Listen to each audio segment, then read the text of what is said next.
Hi friends, ఈ video నచ్చినట్లయితే వీడియోని లైక్ చేయండి, సబ్స్క్రైబ్ చేయండి. మనీషా కూడా పెళ్లి కూతురుగా చాలా బాగా రెడీ అయిపోయి ఉంటుంది. ఇక అరవింద, దేవయాని, జాను, లక్ష్మి అందరూ అక్కడే నిల్చొని అప్పుడే మనీషా చాలా సంతోషంగా ఫ్యామిలీతో "నువ్వు నాకు ఒక చిన్ని పని చేసి పెడతావా" అని అడుగుతూ ఉంటుంది. అప్పుడు లక్ష్మి మనీషా వైపుకి అలాగే చూస్తూ ఉంటుంది. "ఏంటి శ్యామ్, నీకు సంయుక్త పని చేసి పెట్టాలనా" అని అరవింద అంటుంది. "అవునంటే ఒక చిన్న పని అంతే శ్యామ్, నువ్వు నా కాళ్ళకి పారాణి పెడతావా" అని మనీషా అడుగుతూ ఉండటంతో జానుకి ఇంకా ఇంకా కోపం వస్తూ ఉంటే అరవిందకి చాలా కోపం వస్తుంది.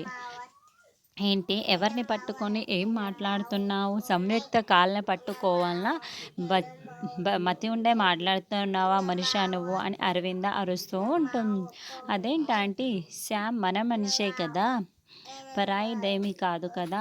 మన వాళ్ళు, మంచి మనసున్న వాళ్ళు ఇలా నా కాళ్ళకి పారాని పెట్టారనుకో, వాళ్ళు పెళ్ళి చేసుకున్న తర్వాత వాళ్ళ జీవితం నిండు నూరేళ్ళు సంతోషంగా ఉంటుందంట. శ్యామ్ చాలా మంచి మనిషి ఉన్న వ్యక్తి కదా, అందుకే శ్యామ్ని నేను నా కాళ్ళకి పారాని పెట్టమని అడుగుతున్నాను.